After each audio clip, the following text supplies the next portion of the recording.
अस्सलाम वालेकुम dear students, welcome to another video. आज की इस वीडियो में हम डिस्कस करेंगे फ्यूचर कंटिन्यूअस टेंस के बारे में।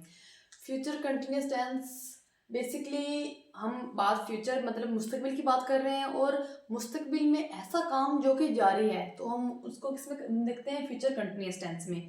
पहचान क्या है, हम कैसे रिकग्नाइज करेंगे कि ये फ्यूचर कंटिन्यूअस टेंस का फिक्र है। उर्दू फिक्रात के आखिर पर रहा होगा, रही होगी, रहे होंगे आता है। ऐसा फिक्रा है सेंटेंस जिसके आखिर पर रहा होगा, रही होगी, रहे होंगे आता है, वो फ्यूचर कंटिन्यूअस टेंस का फिक्र होता है। एग्जांपल देखते हैं, जैसे आमना खाना खा रही होगी। अब एंड पर क्या आ रहा है, रही होगी, मतलब ये क्या है, फ्यूचर कंटिन्यूअस टेंस का फिक्र है। सबसे पहले देखते हैं कि हमने पॉजिटिव सेंटेंसेस को इंग्लिश में कैसे ट्रांसलेट करना है। पॉजिटिव यानी कि मुस्बत फिक्रात। सबसे पहले हमने लगाना है सब्जेक्ट।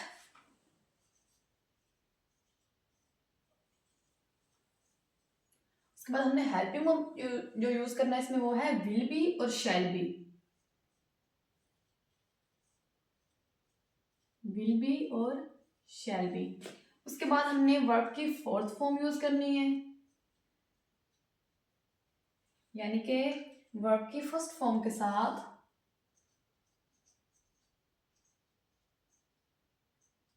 आईएनजी का इजाफा। उसके बाद लास्ट पर हमने ऑब्जेक्ट लगाना है।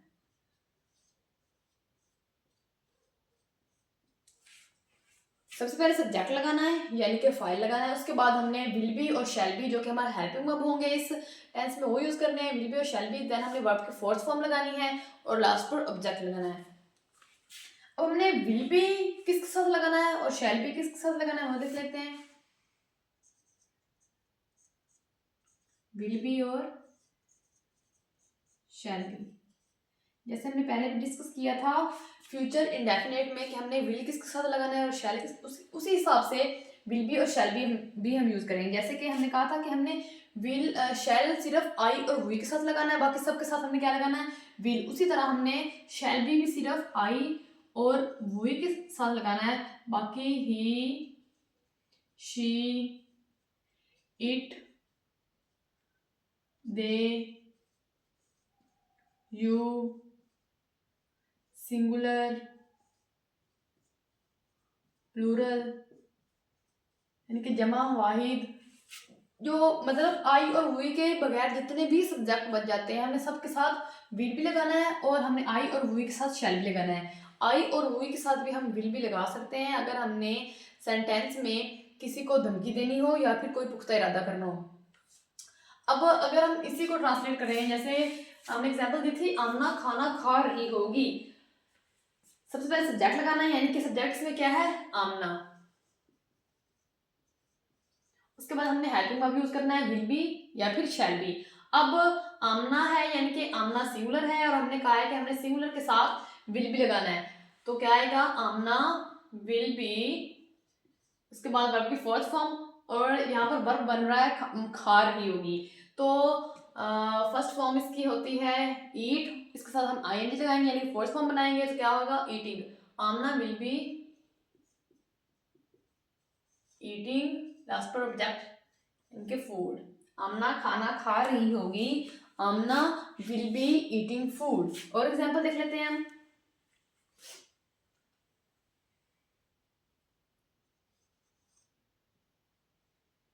मैं बाजार जा रही होंगी।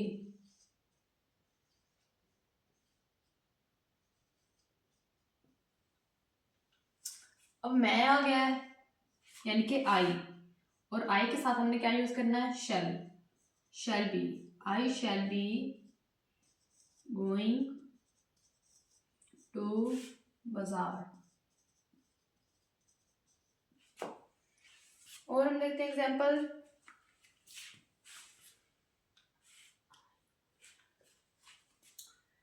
बच्चे क्रिकेट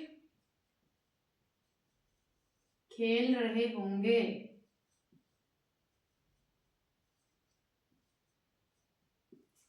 बच्चे क्रिकेट खेल रहे होंगे, सब्जेक्ट क्या है, चिल्ड्रन। तो हमने इसके साथ क्या लगाना है, will be. Children will be खेल रहे होंगे, यानी कि फर्स्ट फॉर्म है इसकी प्ले। हमने फर्स्ट फॉर्म के साथ आईएनजी का इजाफा करना है, हमने फोर्थ फॉर्म बनानी है, तो क्या लगाएंगे, चिल्ड्रन विल बी प्लेइंग। और इसमें जो सब्जेक्ट है हमारा वो है cricket. Children will be playing cricket. बच्चे क्रिकेट खेल रहे होंगे, children will be playing cricket. अब है नेगेटिव सेंटेंसेस, यानी कि मनफी फिक्रात। हमने फ्यूचर कंटिन्यूअस टेंस के जो नेगेटिव सेंटेंसेस हैं उनको इंग्लिश में कैसे ट्रांसलेट करना है। सबसे पहले हमने इसमें लगाना है सब्जेक्ट, यानी कि फाइल जो फिक्रे में काम करने वाला होता है। उसके बाद हमने विल नॉट बी और शैल नॉट बी लगाना है। हेल्पिंग वर्ब जो हमारा है इसमें विल नॉट बी और शैल नॉट बी। उसके बाद हमने वर्ब की फोर्थ फॉर्म ही यूज करनी है, नेगेटिव में भी, और लास्ट पर ऑब्जेक्ट। एग्जाम्पल लेते हैं, जैसे असगर स्कूल नहीं जा रहा होगा।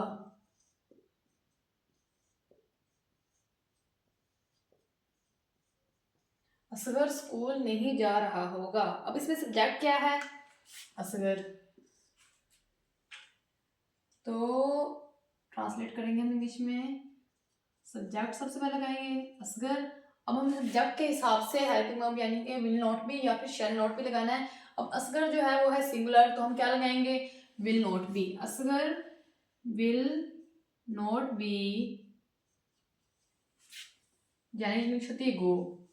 अब हमने गो के साथ आईएनजी का इजाफा करना है, यानी कि फोर्थ फॉर्म बनानी है। Asghar will not be going to school. Asghar school नहीं जा रहा होगा, Asghar will not be going to school.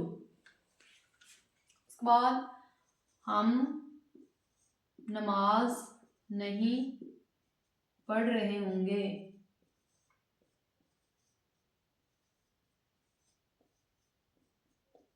अब सब्जेक्ट इसमें क्या है, हम, यानी कि वी, और आई और वी के साथ हमने लगाना है शैल।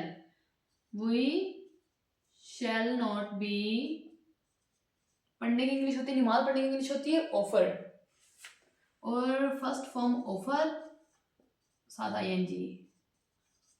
We shall not be offering prayer. हम नमाज नहीं पढ़ रहे होंगे, we shall not be offering prayer. और एग्जाम्पल देखते हैं, जैसे चपरासी घंटी नहीं बजा रहा होगा।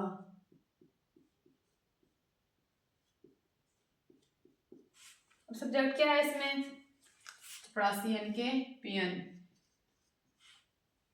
The peon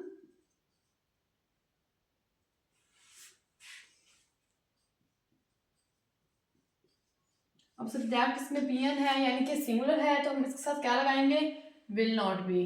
the peon will not B. First form होती है बजाने की, यानी कि इंग्लिश होती है रिंग, ये फर्स्ट फॉर्म है, आईएनजी का इजाफा करना है फोर्थ फॉर्म बनाने के लिए, ringing. The peon will not be ringing bell. उसके बाद और एग्जाम्पल देखते हैं, जैसे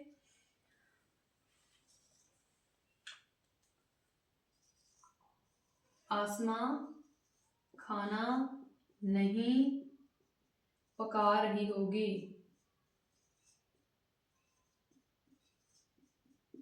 सब्जेक्ट क्या है इसमें, आसमा। आसमा सब्जेक्ट है यानी कि सिंगुलर है, तो हम क्या लगाएंगे, will not B. Asma will not B, पकाने की इंग्लिश होती है कुक, फर्स्ट फॉर्म के साथ आईएनजी के इजाफा, कुकिंग फूड। आसमा खाना नहीं पका रही होगी, Asma will not be cooking food. Next है इंटेरोगेटिव सेंटेंस, यानी कि सवालिया फिक्रात। हमने फ्यूचर कंटिन्यूअस टेंस के इंटेरोगेटिव सेंटेंसेस को इंग्लिश में कैसे ट्रांसलेट करना है। हेल्पिंग वर्ब जो हमने यूज किया था विल बी और शैल बी, उसको स्टार्टिंग में लिखना है। विल बी और शैल बी को स्टार्टिंग में लिखेंगे। उसके बाद हमने सब्जेक्ट लिखना है, देन वर्ब की fourth form, then first form के साथ आईएनजी का इजाफा और लास्ट पर ऑब्जेक्ट। फॉर एग्जाम्पल,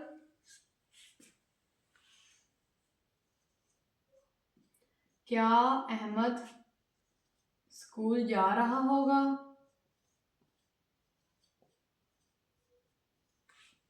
क्या अहमद स्कूल जा रहा होगा? अब एंड पर आ रहा है रहा होगा, यानी कि फ्यूचर कंटिन्यूअस टेंस का फिक्रा है, और क्या है यानी कि फ्यूचर कंटिन्यूअस का ये इंटेरोगेटिव यानी कि सवालिया फिक्रा है।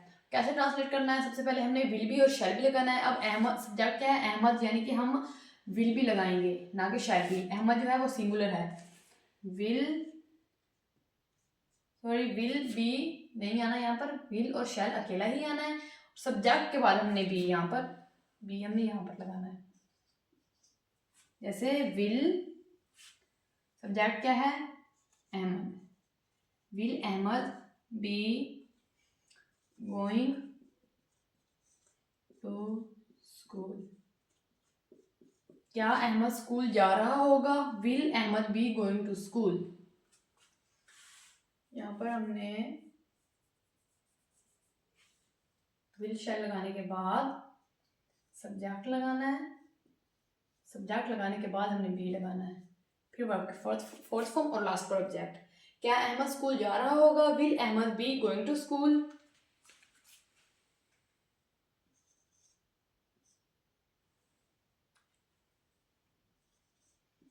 क्या लड़कियां गाना गा रही होंगी?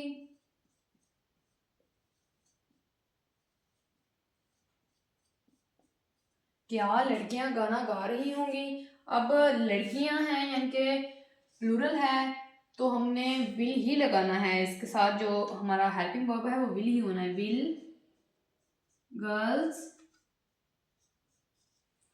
विल शैल लगाने के बाद सब्जेक्ट लगाना है, सब्जेक्ट क्या है इसमें? गर्ल्स, उस पर बी लगाना है, will girls be singing, first form के साथ आईएनजी का इजाफा, सिंगिंग सॉन्ग। क्या लड़कियां गाना गा रही होंगी? Will girls be singing song. और एग्जांपल देखते हैं।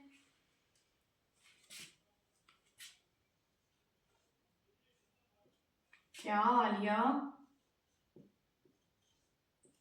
कपड़े धो रही होगी?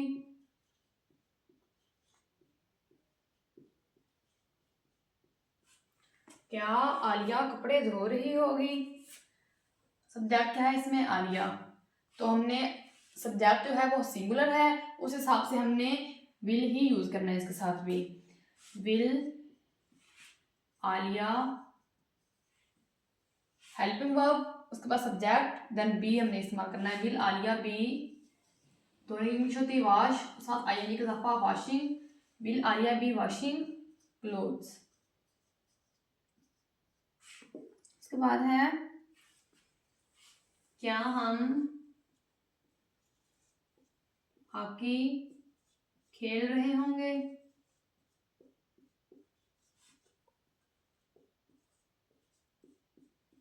क्या हम हॉकी खेल रहे होंगे? अब सब्जेक्ट इसमें यूज हुआ है हम, यानी कि वही, और हमने वही के साथ शैल लगाना है। स्टार्टिंग में लगाएगा शैल, शैल, उसके बाद सब्जेक्ट, देन बी, शैल हुई बी, फर्स्ट फॉर्म है प्ले, साथ आईएनजी का इजाफा, शैल हुई बी प्लेइंग हॉकी। क्या हम हॉकी खेल रहे होंगे? Shall we be playing hockey. अब हम इस पूरी वीडियो को समराइज करेंगे, मतलब हमने कौन से इंपॉर्टेंट पॉइंट्स पढ़े हैं इस वीडियो में। तो सबसे पहले है कि हमने हेल्पिंग वर्ब कौन सा यूज़ किया है।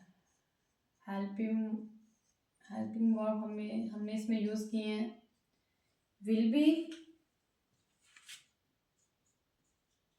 और शैल बी।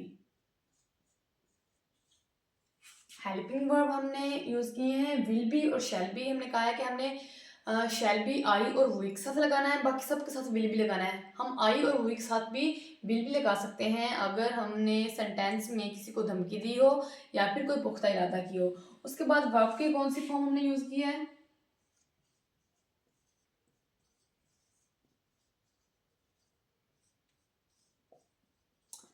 वर्ब की हमने फोर्थ फॉर्म यूज की है, मतलब वर्ब की फर्स्ट फॉर्म के साथ हमने आईएनजी का इजाफा किया है। अगर टेंस में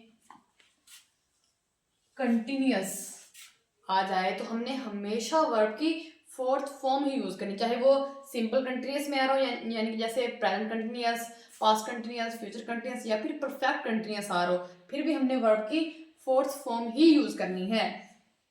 ये कुछ पॉइंट्स थे, अगर हम इनको मेमोराइज कर लें तो हम इजीली जो सेंटेंसेस होते हैं टेंस के उनको इंग्लिश में ट्रांसलेट कर सकते हैं। आज की वीडियो के लिए बस इतना ही। और वीडियोस देखने के लिए मेरे चैनल को सब्सक्राइब करें। शुक्रिया। अल्लाह हाफिज़।